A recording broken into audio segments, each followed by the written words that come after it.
Yo soy Laura Palomares, soy directora del Instituto de Biotecnología de la UNAM y quiero darles la bienvenida a todos y a todas al siguiente tema, que va a ser desarrollo de moléculas contra enfermedades crónicas e infecciosas, una contribución del Instituto de Química. En este panel tendremos a 3 ponentes que vamos a iniciar por el doctor Luis Demetrio Miranda Gutiérrez. Y bueno, pues con esto ya tenemos una tercia de redundas aquí en esta mesa, quien es químico egresado de la UNAM, de la Universidad Autónoma del Estado de México, perdón, y doctor en Ciencias Químicas por la UNAM. El doctor realizó una estancia postdoctoral en el Instituto de Química de Sustancias Naturales Gilles Suribet en Francia, y su trabajo ha sintetizado centenas de moléculas, algunas de ellas con propiedades anticancerígenas, antiinflamatorias y antiparasitarias, así como algunas empleadas en aplicaciones de microscopía de fluorescencia.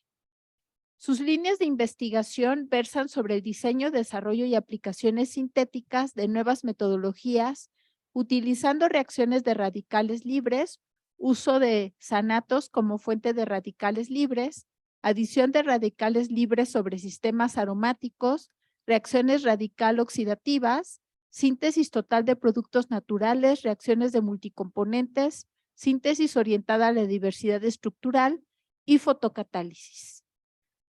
El doctor Miranda cuenta con un amplio número de reconocimientos en nuestro país y también en el extranjero.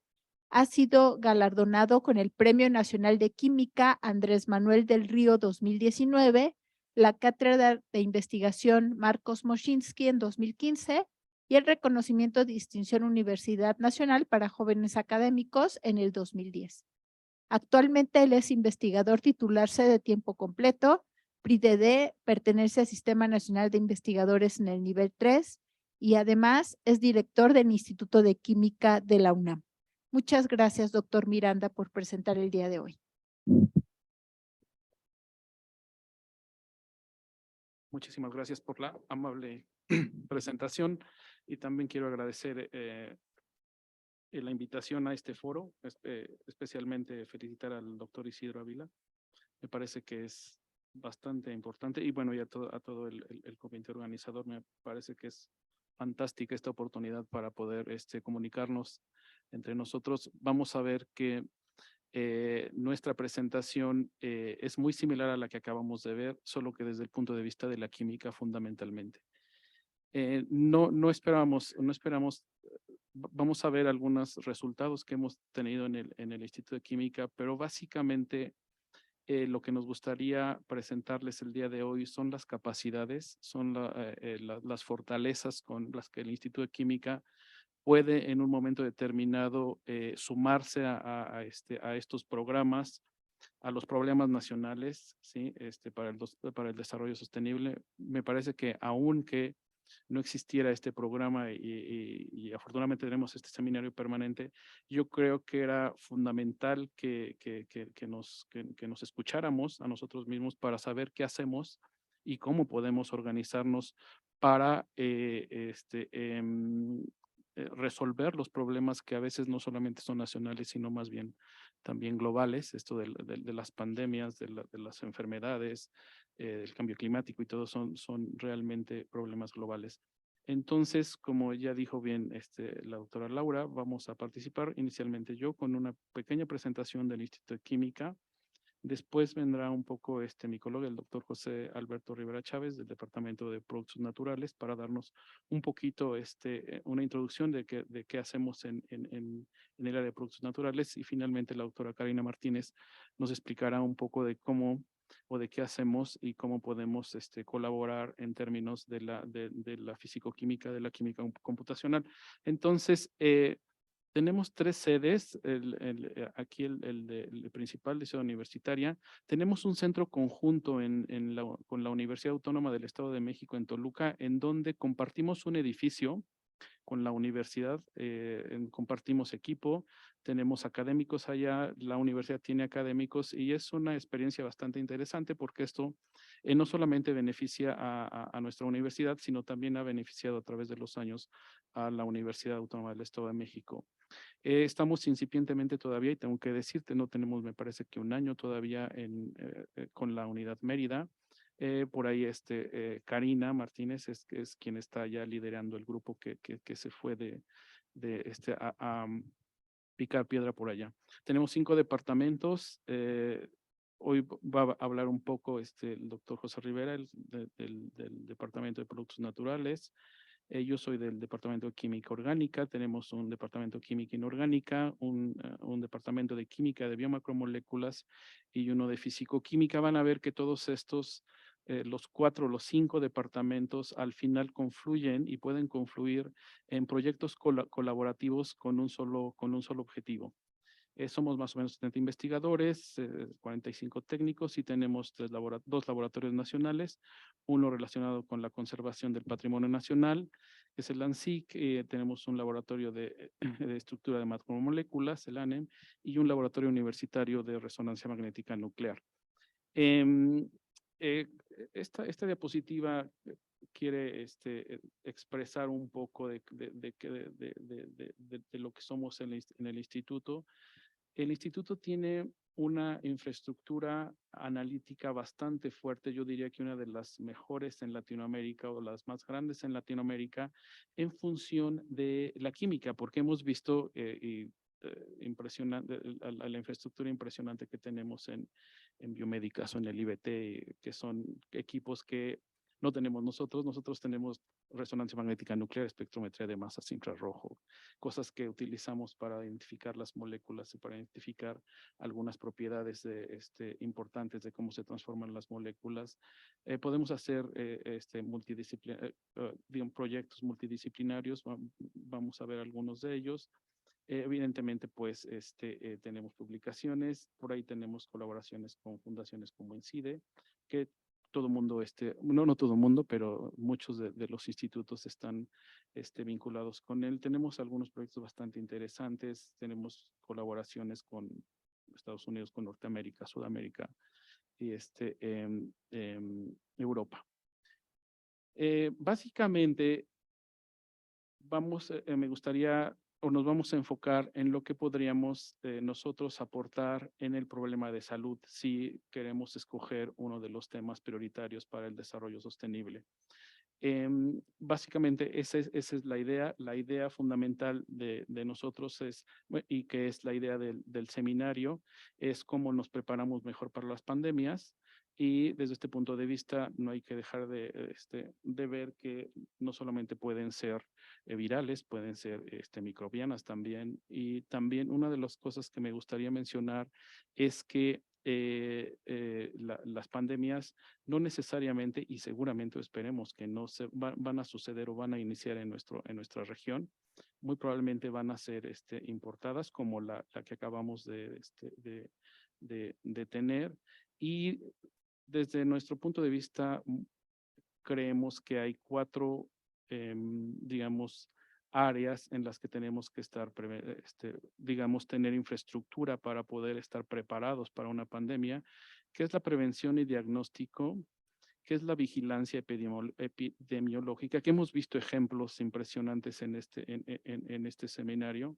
También tenemos que estar preparados en infraestructura para el desarrollo de vacunas, pero también creemos que tenemos que estar preparados también para el desarrollo de fármacos, de nuevas moléculas, que hasta donde yo he estado aquí no se ha hablado mucho de las pequeñas moléculas, como decimos nosotros, y a estas pequeñas moléculas les decimos pequeñas moléculas porque no son proteínas, no son macromoléculas como proteínas. A veces acabo de escuchar pequeños RNAs, RNAs. Eso pequeño para nosotros es una cosa muy grande. Son pequeñas moléculas, son moléculas discretas. Y en eso me voy a focalizar. también me gustaría comentar que la preparación digamos que de nuestro país o de nuestra sociedad para una pandemia depende muchísimo de la infraestructura que tengamos en el momento en el que suceda la pandemia. Es decir, no vamos a tener la vacuna, evidentemente no la vamos a tener porque no sabemos por dónde va a venir, pero sí debemos de tener toda la infraestructura humana y el capital, infraestructura instrumental, pero también el capital humano y científico para responder al desarrollo de vacunas. También deberíamos de tener una infraestructura importante en el desarrollo de fármacos, de nuevas moléculas y de prevención y diagnóstico. Es decir, hay que prepararnos pensando en que no sabemos cómo va a venir y qué cosa va a ser digamos que el bicho que provoque la pandemia o la futura pandemia. Entonces, me parece que hay que trabajar en las cuatro enfoques. También yo creo que un enfoque que quizás aquí no he puesto es el de educación, el de educación a nuestra sociedad para empezar, para que nos entienda a la gente que estamos ahora discutiendo eh, por qué estamos haciendo lo que estamos haciendo y de alguna manera estén conscientes que nuestra sociedad, nuestra economía debe de fundamentalmente apoyar este tipo de iniciativas económicamente, obviamente, ¿sí? Y que la gente que tiene que disponer los recursos los haga sin tener algún problema político o que piense que va a tener algún problema político con la sociedad, es decir, educar a nuestra sociedad para que nos entienda y para que entienda la importancia que yo creo que la pandemia debió o debió habernos sensibilizado muchísimo y que nos apoyen desde el punto de vista incluso desde las redes sociales y todo lo que se dice en los ambientes que no son necesariamente científicos. Tenemos por ahí algunos programas que ya hemos iniciado desde antes. Vamos a hablar no solamente del glaciar que tenemos con el Instituto de Ecología, que ya la doctora Escalante en algún intervención anterior ya nos platicó, que eran básicamente actividades de enseñanza, pero también la capacitación de científicos altamente calificados, sí, en el desarrollo de fármacos y también incluye un poco la vigilancia epidemiológica en México y el Caribe. Y quiero hablar un poquito de este proyecto que ha estado liderado hasta ahora y seguirá liderando la doctora Yolanda López Vidal, que nos hablará un poquito la próxima semana de qué ha sido. Nosotros participamos con un grupo de investigadores en la vigilancia epidemiológica y ya está, tengo que decirlo, que este es contra la resistencia antimicrobiana y que tiene que ver con un poco con el comentario que hice al final. No sabemos la próxima pandemia, quién la va a generar, si un virus o eh, una bacteria o quizás otra cosa, ¿sí? Entonces, este programa me parece que es fundamental también, ¿sí? Que tenemos que estar conscientes y de hecho, si habláramos un poco antes de que viniera la pandemia de SARS-CoV-2, sabíamos, o por lo menos podríamos haber estado pensando que la siguiente pandemia iba a ser por la resistencia antimicrobiana. Y esto, o sea, sabemos perfectamente bien que tenemos una batalla que nunca se va a terminar, o esperemos, quizás tendremos que tener la ilusión que en algún momento se va a terminar, pero mientras sigamos desarrollando antibióticos, las bacterias van a seguir mutando y van a seguir siendo resistentes y entonces tenemos que tener una infraestructura impresionante, yo creo, de desarrollo de alternativas de tratamiento para las bacterias que sabemos que se están generando y que son resistentes a los antibióticos que ya desarrollamos antes. Todos hemos escuchado desde la penicilina y después antraciclinas y los antibióticos de primera, segunda, tercera, cuarta y quinta generación, simplemente porque las bacterias se van haciendo resistentes y ya no responden las personas que están infectadas a los tratamientos o a las moléculas. Voy a empezar a utilizar un poco el término de moléculas que ya teníamos para atacarlos. Y me parece que hay que hacer y hay que tener digamos, conciencia de esto. Y pues la doctora Yolanda López Vidal, hemos estado platicando en los últimos días y ella viene trabajando desde la administración pasada con un proyecto que me parece que es fundamental y que me parece que hay que seguir y reforzarlo, reestructurarlo si es posible. Y bueno, creo que ella les dará un poco de más detalles en en la próxima sesión. Quisimos poner digamos que especie no es una línea de tiempo, aunque sí están por ahí los años, pero es que en la participación anterior ya también nos pusieron un poquito algo de esto. eh, Nosotros nos vamos a centrar en el desarrollo de nuevas moléculas. ¿Qué significa en el desarrollo de nuevos fármacos que eventualmente se convertirán en los medicamentos que están en las farmacias o que se administrarán en los hospitales? Y quisiéramos hacer un poco de recalcar que es un camino bastante largo, que desde mi punto de vista en México no tenemos mucha investigación. Tenemos investigaciones que están, digamos que fragmentadas. Algunos estamos en el número 1, algunos estamos en el número 2, algunos están en el número 3, pero que me parece que tenemos que tener mucha más colaboración, mucha más em, em, comunicación para que eventualmente nosotros, México, se convierta en un polo de desarrollo de nuevos fármacos y de nuevas moléculas. Y a veces uno piensa, bueno, las grandes farmacéuticas de ahí tienen sus recursos del desarrollo de nuevos tratamientos, de nuevas moléculas, de nuevos fármacos. Y quisimos poner digamos que este esquemita en donde, perdón, todo empieza con el descubrimiento de una nueva molécula, con el desarrollo de una nueva molécula. Y para que esa molécula llegue al mercado o llegue a los tratamientos en un hospital, a veces pasan 10 o 15 años y así han sido los desarrollos. No, vamos, no es una cosa que por ahí tengamos o que pensemos que los medicamentos que ahora tenemos fueron desarrollados en 1 o 2 años. En realidad, esos medicamentos, y ya que están en la farmacia, cuando empezaron 15 años antes o 10 años antes de que nosotros los tuviéramos o que los pacientes ya pudieran hacer uso de ellos. Y así es, el camino es largo, el camino es muy costoso. Y una de las reflexiones que quisiera hacer es que a veces cuando decimos, bueno, es que me voy a tardar 15 años o 10 años, mejor me pongo a hacer otra cosa. Yo creo que en México tenemos la capacidad de hacerlo si nos conjuntamos, si nos comunicamos, si colaboramos, creemos que podemos empezar a hacer este tipo de desarrollos reales. Y como decía, todo inicia cuando en un laboratorio de investigación, ya sea en una universidad o en una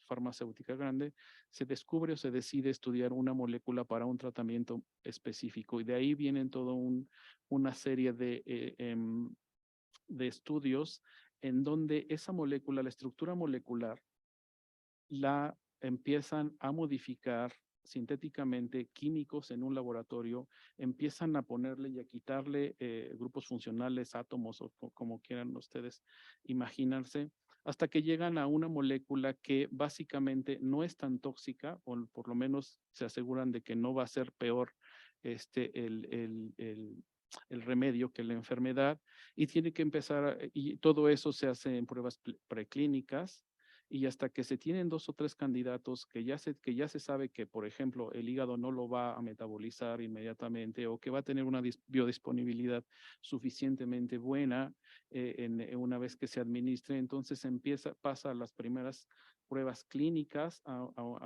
en personas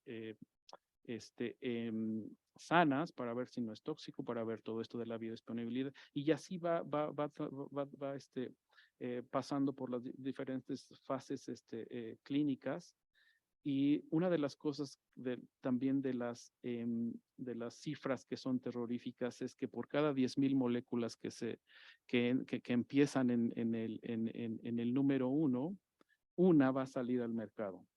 Y otra cosa también es bien interesante, que a veces ya tenemos 3 o 4 candidatos que van a pasar a fase 1 y pasan fase 1, fase 2 y el 90 o 95% de las moléculas se quedan en fase 3. Es terrible la numeralia y la cantidad de dinero que se necesita, pero así es, o sea, así es el proceso. En México creo que no sé si le tenemos miedo a eso. Me parece que podríamos empezar y debemos empezar programas agresivos para tratar de realmente tener infraestructura y estar preparados para el desarrollo de antibióticos, por ejemplo, o de antivirales o de medicamentos que ayuden a los problemas metabólicos como la diabetes. Estamos esperando que los desarrollen las industrias farmacéuticas o en universidades en el extranjero. Me parece que, y una de las cosas que les quiero decir es que analizando todo incluso viendo ahora todas las presentaciones que hemos visto y que vamos a ver, al final uno llega a la conclusión de que podemos hacerlo en México y la única manera que lo podemos hacer es colaborando entre todos nuestros grupos de investigación. Me parece que no sé si esta te toca, José, ¿sí? Le voy a pasar el micrófono a José y yo regreso en un ratito. Muchas gracias, doctor. Perdón. Muchas gracias, doctor. Me permito presentar brevemente al doctor José Alberto Rivera Chávez, quien es químico farmacobiólogo y realizó una maestría y un doctorado, todos en la Facultad de Química de la UNAM. Realizó una estancia postdoctoral en el Departamento de Química y Bioquímica de la Universidad de Carolina del Norte y desde octubre del 2017 se incorporó al Instituto de Química, en donde actualmente es investigador nacional nivel 1. Su línea de investigación versa sobre el estudio de la diversidad taxonómica, química y farmacológica de compuestos de origen natural obtenidos de hongos microscópicos. El doctor Rivera tiene 36 artículos de investigación, ha dirigido las tesis de 7 estudiantes de licenciatura, 1 de maestría y actualmente dirige las tesis de 5 estudiantes de doctorado y un postdoctorante. Muchas gracias, doctor Rivera, por presentar el día de hoy. Si quiere usar.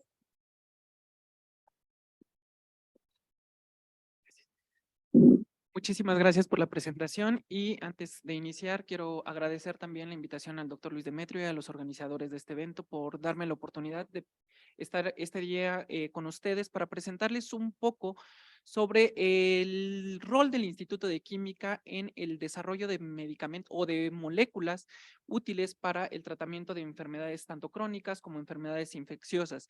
En estas siguientes transparencias les voy a comunicar un poco sobre los esfuerzos actuales del instituto y las áreas de oportunidad en las cuales el Instituto de Química podría tener una participación activa para la prevención de futuras pandemias. Entonces, como bien mencionó el doctor Miranda hace un momento, el Instituto de Química está dividido en 5 departamentos. Estos 5 departamentos pues tienen líneas de investigación bastante diversas, pero que al final de cuentas convergen o tienen un objetivo en particular. Y este objetivo es el desarrollo de sustancias o de moléculas que puedan ser útiles, ya sea para el tratamiento de alguna enfermedad en humanos, el tratamiento de alguna enfermedad en animales, el desarrollo de materiales útiles para el aprovechamiento de energías, etcétera, etcétera. Entonces, en el caso particular del desarrollo de moléculas para el tratamiento de enfermedades que aquejan a humanos, tenemos pues diferentes líneas de investigación que están enfocadas en el descubrimiento de moléculas a partir de fuentes naturales.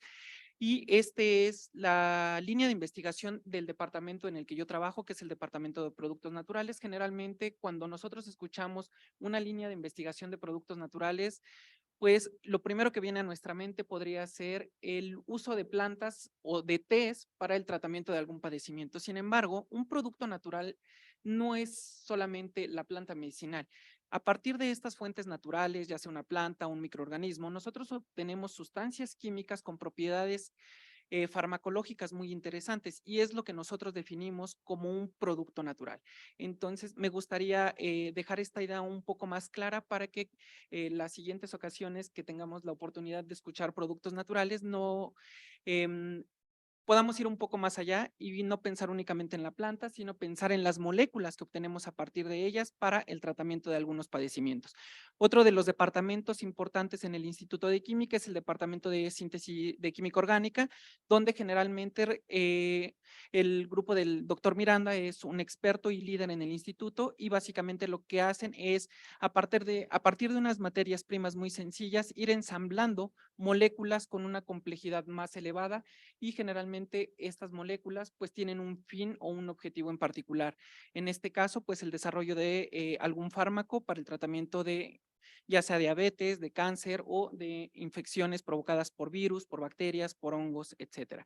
Otro de los departamentos es el Departamento de Química de Biomacromoléculas, en el que trabajan diferentes colegas investigadores en el desarrollo de nanomateriales para la búsqueda de antibióticos y otro tipo de terapias. Aquí lo que se hace es trabajar con proteínas, con material de ADN, RNA, etcétera, etcétera, para ensamblar nanopartículas que puedan liberar fármacos específicamente en algún órgano, en algún tejido o que estén dirigidos a algún microorganismo en particular. Otro departamento muy importante es el departamento de fisicoquímica, en el cual se desarrollan métodos in sílico para el descubrimiento de nuevos fármacos y la doctora Karina Martínez Mayorga nos presentará un poco más a detalle sobre estas líneas de investigación. También estamos involucrados en el descubrimiento de nuevos blancos moleculares para la priorización de cuáles son las dianas terapéuticas más importantes sobre las cuales podríamos desarrollar algún nuevo medicamento o alguna nueva molécula para tratar algún padecimiento. Y en el caso particular de las infecciones bacterianas, existen grupos de trabajo en el Instituto de Química que están buscando identificar cuáles son los perfiles de resistencia de las bacterias que circulan actualmente, ya sea en hospitales del país o entre la población. Entonces, estas son las líneas más importantes que se desarrollan en el Instituto de Química y me gustaría presentarles un poquito más sobre lo que hacemos en el Departamento de Productos Naturales. Entendamos como producto natural aquellas sustancias que se aíslan de alguna fuente natural, llámese planta, microorganismo, etcétera. Y a la fecha existen más de 200,000 sustancias, moléculas, que han sido reportadas en bases de datos especializadas y la mayoría de estas sustancias han sido obtenidas a partir de plantas. Una gran proporción de ellas también a partir de hongos y otras tantas de bacterias. Sin embargo, si nosotros comparamos el número de productos naturales que hemos obtenido a lo largo de la historia, desde el descubrimiento de la morfina en 1800, pues tenemos estas 200,000 moléculas más o menos y muchas de ellas han contribuido de una manera muy importante a el desarrollo de fármacos aprobados por la FDA. En la gráfica de la derecha, por ejemplo, les muestro los fármacos aprobados por esta Federación de Drogas y Alimentos en los Estados Unidos, que abarca más o menos 1,800 moléculas. De estas 1,800 moléculas que han sido aprobadas, el 95% son moléculas pequeñas y tan solo el 5% son biotecnológicos o moléculas o biomacromoléculas. ¿Sale? De este 95%, más o menos el 50% han sido obtenidas de una fuente natural y estas moléculas sufren algunas ligeras modificaciones que son realizadas en laboratorios de síntesis orgánica para que puedan ser utilizadas como medicamentos. Y el otro 50% de este total han sido obtenidas utilizando métodos 100% sintéticos. Entonces, es importante sembrar esta semilla de que si bien los biotecnológicos están subsanando muchos de los problemas de salud actuales, las moléculas pequeñas han contribuido de manera significativa a pues mantener la salud de la especie humana y nos ha permitido llegar al punto en el que nos encontramos ahora. Entonces la idea aquí es no dejar de lado a las moléculas pequeñas porque siempre han desempeñado un papel o un rol muy, muy importante. ¿Cómo realizamos este tipo de investigaciones en el Instituto de Química? Pues utilizamos diferentes enfoques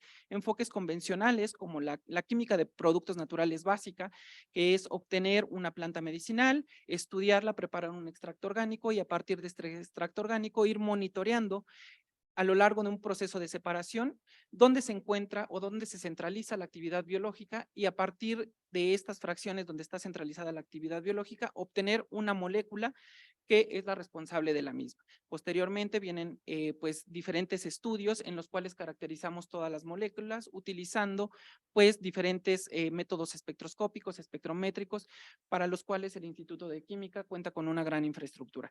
Otras metodologías que utilizamos es la integración de información en diferentes niveles, información taxonómica, información química, información de ensayos biológicos o farmacológicos, para poder integrar y seleccionar las especies más adecuadas para el aislamiento o encontrar o el descubrir alguna sustancia de interés farmacológico. Y recientemente estamos incorporando en nuestra línea de investigación algunos enfoques genéticos también que nos permiten realizar ediciones en los genomas de algunos microorganismos para obtener algunas sustancias en particular. Este es el caso, por ejemplo, de péptidos con propiedades como antibióticos. Aquí, por ejemplo, en esta transparencia les muestro algunas de las estructuras que hemos tenido la oportunidad de caracterizar en el Instituto de Química, particularmente en mi grupo de trabajo en los últimos 5 años. Entonces, esto es únicamente para mostrarles el gran repertorio de sustancias químicas que están contenidas en la naturaleza y de las cuales podemos echar mano para el desarrollo de algún medicamento. Cedo la palabra en este momento al doctor Luis Demetrio para que nos cuente un poco de su línea de investigación. En realidad no me gustaría mucho entrar mucho en los detalles, simplemente decirles que la síntesis orgánica es la construcción de moléculas, la construcción a partir de materias primas pequeñas, ir ensamblando a través de una serie de procesos químicos hasta llegar a un producto final. Y esto es lo que se hace nosotros lo hacemos en el laboratorio, pero en realidad quise poner esta diapositiva porque esto es lo que se hace industrialmente. Si ustedes se imaginan, escuchamos mucho hablar del Remdesivir en la época de la pandemia. Es una molécula pequeña, fue desarrollado por Pfizer, ya la tenía antes desarrollada me parece que para otro virus, ahora me acuerdo, y uno de los principales problemas al final es cómo la producimos, o sea, cómo se va a producir, cómo podemos obtener las toneladas que se necesitarían para subsanar o darles todas las dosis que se necesitan. Pues eso es un poco de síntesis orgánica, es cómo la producimos a partir de una materia prima que casi siempre viene de alguna fracción del petróleo, como desde ahí partimos por toneladas y llevamos a la producción de cualquier medicamento que está en la farmacia, se produce, cuando son sintéticos o son semisintéticos, de todas maneras pasan por un proceso industrial y ese es el impacto de la síntesis orgánica. En el laboratorio obviamente lo hacemos en chiquito y se va escalando hasta llegar a una producción importante. También esta gráfica no pretendo mostrarles lo que significa esto un poco, simplemente decirles que el espacio químico son todas las posibles moléculas que podrían existir, las que existen y las que podrían existir. Y un cálculo teórico dice que son 10 a la 120, es decir, pueden existir 10 a la 120 moléculas con los átomos de carbono, hidrógeno, oxígeno, nitrógeno y azufre, que son las moléculas orgánicas, que son finalmente donde caen la mayoría, quizás no todos, pero sí la mayoría de los fármacos o de los medicamentos que encontramos. Y hemos explorado, no sé, quizás el 2 o 3%, es decir, solamente conocemos el 2 o 3%. ¿Por qué quise poner esta diapositiva que es de mis conferencias? Porque quisiéramos pensar que en el espacio químico, es decir, en las moléculas que tal vez no conocemos, que tal vez no hemos sintetizado, que tal vez no hemos aislado, alguna de ellas, y yo creo que todos tendríamos que tener esa ilusión, alguna de ellas es probablemente un antibiótico universal, un antibiótico que por lo menos le pegue a varias cepas bacterianas o y seguro que ahí están los futuros antivirales, o sea, seguro que ahí están, pero no los conocemos.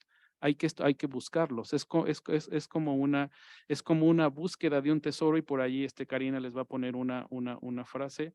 Sí, el tesoro, la búsqueda y el tesoro va a ser esa molécula que sea el antibiótico o el antiviral. ¿Y cómo hacemos? Pues hay que empezar a buscarlos, porque si no empezamos a buscar, pues nunca vamos a encontrar. Y que sabemos que seguramente las universidades norteamericanas o las universidades o ciertas universidades que se dedican a eso lo están buscando. Yo creo que hay que iniciar las búsquedas. Estas diapositivas no pretendo que se entiendan mucho, simplemente que son procesos químicos que nos llevan a la diversidad estructural, a la generación de moléculas. Ya José nos habló un poquito no pretendemos que se entiendan las estructuras que ponemos, sino más bien que les muestremos la capacidad que tenemos nosotros, no solamente de aislar moléculas de fuentes naturales. ¿Para qué las aislamos o para qué las sintetizamos? Las aislamos y las sintetizamos para entender o para empezar a saber su posible utilidad. Y uno de los ejemplos que por aquí pusimos es un ejemplo de una colaboración con el Instituto Nacional de Pediatría, que teníamos por ahí sintetizados un montón de moléculas, tomamos 70 de ellas, se las dimos y ellos aleatoriamente las probaron en sus modelos para encontrar agentes antigiardiasis y simplemente por casualidad o por suerte o por serendipia encontramos una, ¿sí? Porque cuando uno dice, ok, ¿para qué sintetizas tus moléculas? Pues las sintetizamos para encontrar sus propiedades, no solamente químicas y físicas, también quisiéramos encontrar sus propiedades, las posibles aplicaciones farmacológicas que tienen. A mí yo sueño, me gustaría y sueño con un programa, incluso nacional, en donde cada una de las moléculas que sintetizamos o que extraemos se pruebe en diferentes modelos. Aquí tuvimos la suerte de encontrar un agente antigiardiasis y una de las cosas más interesantes que para mí me fascina este proyecto es que se encontró un agente que no tiene nada que ver con las moléculas que ya están en el mercado, pero tampoco aparentemente no tiene nada que ver con el mecanismo de acción a través de cómo mata a las yardias. Tenemos una imagen ahí bastante bonita en donde se ve que cuando se va muriendo la yardia, desaparece uno de los núcleos, es decir, tampoco quizás no entrar mucho en los detalles estos, pero con este estudio encontramos básicamente un nuevo mecanismo de acción para matar a las yardias. Entonces, eso es bastante interesante. Tenemos moléculas no solamente para aplicaciones como fármacos, también como biosensores, para marcaje celular, como en este caso. También, estos también las quise poner porque tenemos algunas moléculas que no solamente son antigiardiasis o marcajes, también tenemos moléculas que son que tienen actividad citotóxica en líneas de cáncer de próstata y también tenemos algunas que son antiinflamatorias. Es decir, me gustaría pues dejarles la idea de estos programas de desarrollo de nuevas moléculas. Yo creo que en nuestro país tienen que hacerse con mucha más aplicabilidad por ahí. Es decir, nosotros diseñamos las moléculas y las sintetizamos, pero definitivamente yo creo que hemos fallado en nosotros, y estoy diciendo nosotros en nuestro grupo de investigación, hasta últimamente estamos estudiando para qué sirven. Antes era, digamos que solo por el placer de ver cómo se transforman las moléculas y generan lo que queremos. Ya en un enfoque mucho más aplicativo, siempre tenemos que saber para qué sirven y todavía mucho más importante, si sirven como antidiarresis o anticancerígenos, tal vez seguir la ruta. Tenemos también antibióticos que tienen quizás actividades todavía muy discretas, pero tal vez tienen un mecanismo de acción diferentes. Hay que seguir el camino de la investigación para, desde el punto de vista de la aplicación ya para solucionar un problema fundamental. Y aquí le voy a pasar la palabra a la doctora Karina Martínez Mayorga, que está conectada por Zoom. Gracias. Voy a presentar brevemente a la doctora Martínez, quien es química de alimentos y doctora en ciencias por la UNAM. En febrero de 2005, la doctora Martínez realizó una estancia postdoctoral en la Universidad de Arizona en investigación computacional y experimental en proteínas y lípidos de membrana. En 2007 se unió al Instituto Torrey Pines de Estudios Moleculares en Florida y en agosto de 2012 se incorporó como investigadora titular al Instituto de Química. Ella es PRI-DC, es miembro del Sistema Nacional de Investigadores con nivel 3 y actualmente trabaja en la unidad Mérida del Instituto de Química, adscrita temporalmente al Instituto de Investigación en Matemáticas y en Sistemas.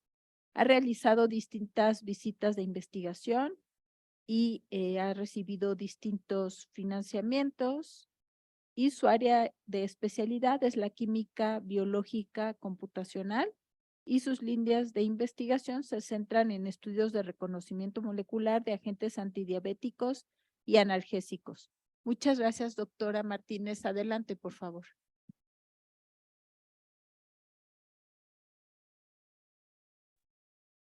¿Qué tal? Buenas tardes. Muchas gracias por la amable presentación y por la oportunidad para participar en este seminario. Si podemos pasar a la siguiente diapositiva, por favor.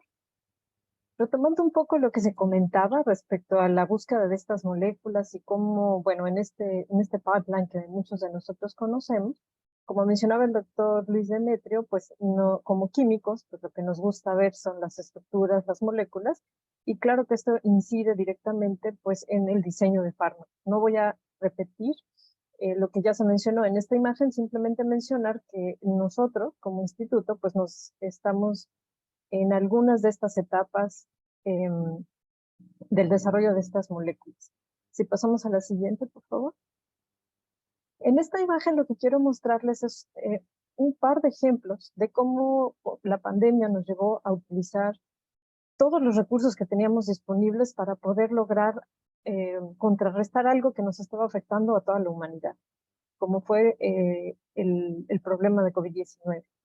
Estos par de trabajos muestran cómo en todo el mundo se destinó una gran cantidad de recursos económicos y de cómputo, por ejemplo, para poder encontrar moléculas que nos pudieran ser útiles, entre muchas otras cosas. Como sabemos, esto fue algo multidisciplinario donde se tuvo que atacar por diferentes vertientes.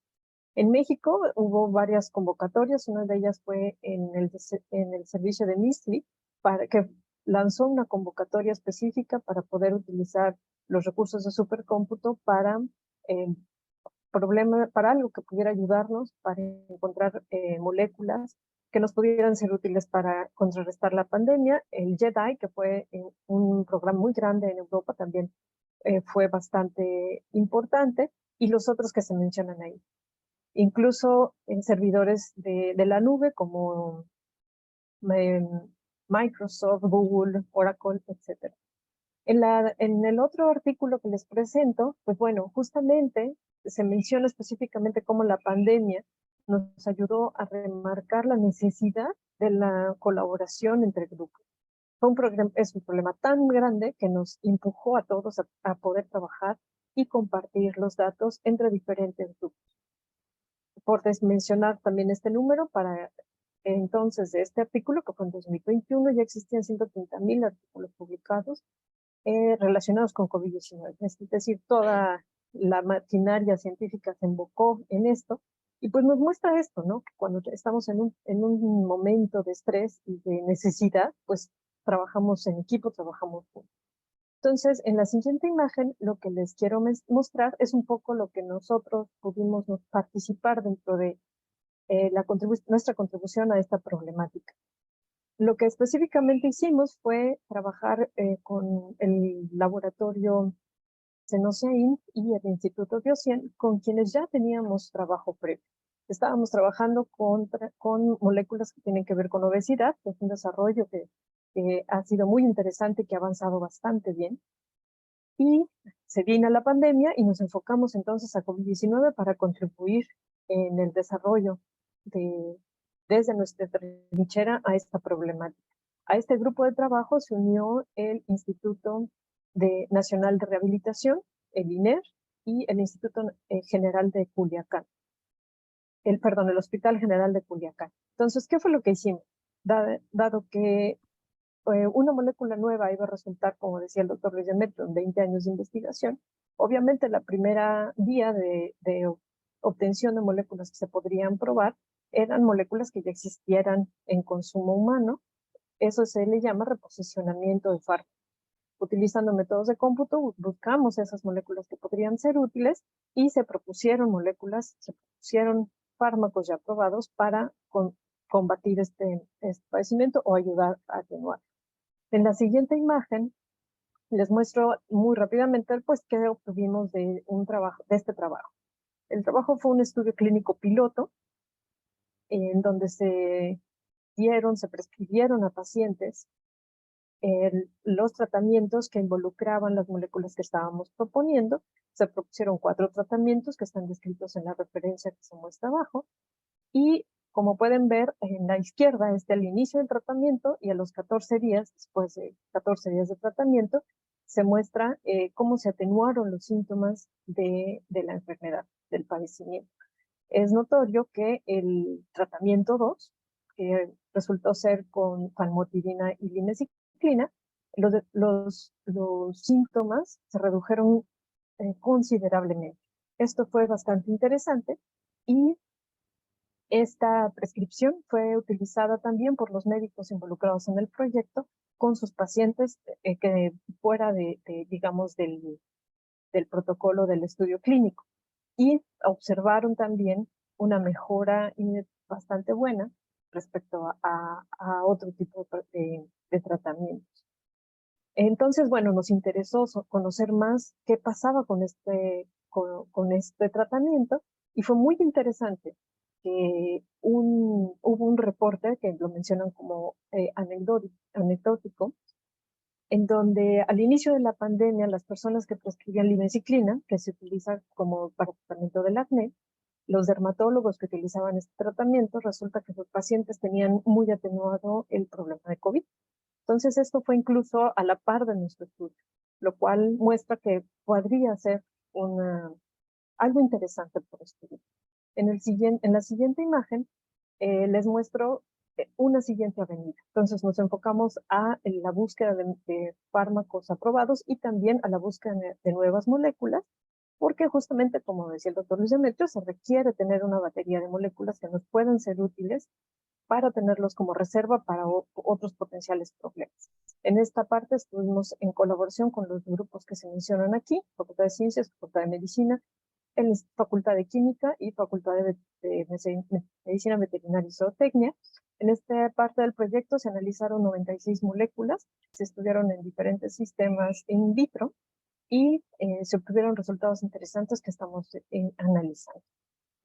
Esta fue la siguiente avenida. En la siguiente imagen les muestro muy rápidamente pues cómo es que nosotros analizamos estos sistemas. Esto es, ya se mencionó en una presentación anterior, un estudio de dinámica molecular. Aquí no les pongo el video, pero este sistema se estudió en diferentes puntos para poder combatir, en este caso, la síntesis de RNA viral en este sistema macromolecular que es la RDRP. De aquí fue donde se seleccionaron las moléculas para estudio y se hicieron los ensayos biológicos. Sin más detalle, en la siguiente imagen Les digo muy brevemente, esta diapositiva me gusta mostrarla como para fomentar un poco la comunicación y cómo estamos. Ya sabemos que todo esto se inició con el modelo de llave cerradura, después se trasladó hacia la polifarmacología, donde nos interesan muchos blancos, muchas moléculas pequeñas o también llamados ligandos, y para entenderlo un poco más, pues llegamos a lo que se le llama Systems Biology, o biología de sistemas, donde se desarrollan modelos matemáticos y computacionales para entender sistemas biológicos más complejos. Es decir, nos vamos de lo simplificado que veíamos las cosas o queríamos ver las cosas a algo más realista. Todas estas reflexiones pues son tomadas de mucha intervención en diferentes grupos. ¿Y qué hemos aprendido? Pues hemos aprendido que requerimos de más datos, que necesitamos maneras de analizarlos a través de algoritmos y de recursos de cómputo, así como hacer una validación externa, que no me voy a meter en detalles de esa parte, y también mencionar que en el entorno regulatorio pues se permiten, y no solo se permiten, sino se piden los ensayos, las valoraciones o las determinaciones computacionales, por ejemplo, para la toxicidad de impurezas. Obviamente para principios activos se requiere el estudio experimental, pero para los datos de impurezas, que están en muy pequeñas cantidades, la regulación incluso solicita que sea a través de cómputo. Eso es permitido no solo en México, sino en todo el mundo. En México nosotros lo hacemos para las impurezas primordialmente en agroquímicos y también para control en farmacia. Claro que en farmacia la COFEPRIS todavía no permite estos estudios, aunque en otros lados del mundo sí se realiza. ¿Hacia dónde vamos más adelante? Pues hacer mediciones biológicas más complejas y que también tengan datos correlacionados. Tampoco me meter en detalles. Y así como buscar una mayor precisión de los datos. En la siguiente, para poder completar, esta imagen les quiero mostrar los puntos rojos o naranjas son las enfermedades, los puntos azules son los efectos secundarios. La idea que lanzó IBM con este estudio fue tratar de entender la correlación entre, si es que la hubiera, entre los datos de efectos secundarios y las diferentes enfermedades, para poder entonces utilizar esta información ya sea para tratar de contrarrestar un efecto secundario o para utilizarlo en nuestro favor, y algo que aparentemente es un efecto secundario para un propósito puede ser en realidad útil para otro padecimiento. Esto lo que les quiero decir pues es cómo se necesita entender las cosas como de manera un poquito más general, aunque parezca más compleja. En la siguiente, aquí enfatizando un poco en cómo necesitamos colaborar y necesitamos unir información. En este caso, Glaxo lanzó esta idea de poner a disposición un repositorio de datos de la empresa, es decir, moléculas que ya no estuvieran ellos trabajando, pero que pudieran ser útiles. No se trata de decir que es lo que ya no les sirve, pero lo que ellos ya no están desarrollando por cualquier otra razón puede ser útil para otra cosa, pero para no tenerla guardada en su laboratorio, pues lo pusieron a disposición de la comunidad científica. A esto le dio la pauta a otras empresas farmacéuticas bastante grandes, como ven en la imagen, Bayer, Roche, Sanofi, Takeda, entre otras, Lilly, para hacer lo mismo, y todas ellas contribuyeron también al repositorio de datos. Entonces nos encontramos en un momento en el que no estamos solos, podemos buscar información de muchos lados y podemos nosotros pues ubicarnos en dónde estamos, como decía el doctor Luis Demetrio, en este gigante espacio químico, qué parte nosotros estamos poblando. En la siguiente. Entonces, ¿qué necesitamos nosotros? Pues tenemos que entender que necesitamos muchos datos, porque pues si buscamos en un montículo de arena, pues encontraremos algo, pero si buscamos en un lugar más grande, pues encontraremos otras cosas. La visualización de lo que buscamos y dónde buscamos no es aleatoria, también ha habido discusiones respecto a eso. No nos interesa explorar todo el espacio químico. ¿Por qué? Pues porque no nos es útil todo el espacio químico y porque es impráctico. Entonces necesitamos maneras más dirigidas para analizar toda esa información. ¿De qué forma? Pues con metodologías específicamente para ello, que versan pues en el uso de inteligencia artificial, que está tan de moda, pero pues que ha tenido su uso desde hace mucho tiempo. Y, por supuesto, necesitamos algoritmos, poder de cómputo y preguntas clave que nos queremos responder. Si me pasan al siguiente, bueno, finalmente, ya casi al final de mi intervención, mencionar justo esto que decía también el doctor Luis Demetrio, que esta frase es tomada del doctor John Van Drie en una presentación que él dio, en donde in drug discovery, the treasure is in the molecules. Nosotros buscamos y tenemos ese tesoro en las moléculas dentro de en el contexto de diseño de fármacos. Es decir, el tesoro está en los datos que tenemos y en las moléculas. Todos tenemos moléculas en el área química, pues generalmente nosotros tenemos moléculas, pues ¿qué estamos haciendo con nuestro tesoro? Ya sea una farmacéutica, una biotecnológica o una universidad, pues tenemos esa información y eso es nuestro punto de inicio. ¿Qué hacemos? Pues podemos hacer manejo de datos, como les mencionaba, utilizando metodologías tipo inteligencia artificial o deep learning, que eso da para mucha discusión. Pero al final de cuentas podemos aprender, usar, diseñar y predecir cosas que finalmente es lo que se busca. En la siguiente, bueno, ya por cuestiones de tiempo no lo repito, nada más es como para resumir todo lo que se discutió durante nuestra intervención, que tiene que ver con productos naturales, síntesis orgánica, búsqueda de moléculas con nanomateriales, modelos in silico, nuevos blancos moleculares, métodos de diagnóstico y perfiles de resistencia. Es como el tipo de cosas que en este momento pues están desarrollando dentro de nuestro instituto y dejo mi intervención con esta siguiente imagen, en donde finalmente pues somos nosotros como miembros de la comunidad de la UNAM, este Puma, que está viendo a esas moléculas, que está buscando dentro de esas moléculas y que tiene, bueno, su matraz y su computadora en el laboratorio.